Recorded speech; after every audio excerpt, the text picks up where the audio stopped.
যখন আমি স্ক্রিপ্টটা শুনেছিলাম তখন আমার মনে হচ্ছিল যে ওই চরিত্রটা অনন্যার জন্য খুব আইডিয়াল। অনন্যা একটা দারুণ কাজ করবে ওই চরিত্র। আমার মনে হয় যে প্রথম কথা ঋতুদি আমাকে খুবই স্নেহ করেন চিরকাল।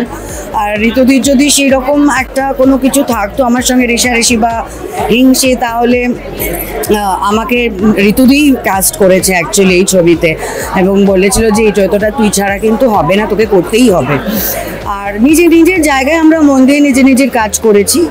এরপরে সেটাই আসল কথা, যে ছবিটাতে আমরা কতটা কন্ট্রিবিউট করলাম, কি কার থেকে বেশি ভালো করলাম, সেটা বোধহয় আমরা অতটা ছেলে মানুষ আর নেই।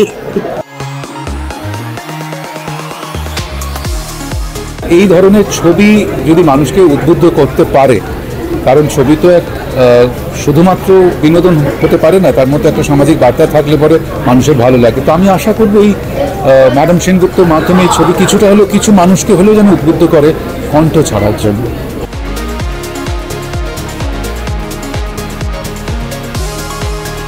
খুব ভালো লেগেছে সবার সাথে কাজ করে, এবং এত সুন্দর একটা কাস্ট, ঋতুদি, অনন্যাদি, রাহুলদা, কৌশিকদা সবাই মিলে। তো আশা করি দর্শকেরও এতটাই ভালো লাগবে যতটা আমার ভালো লেগেছে এই প্রজেক্টের সাথে অ্যাসোসিয়েটেড থেকে।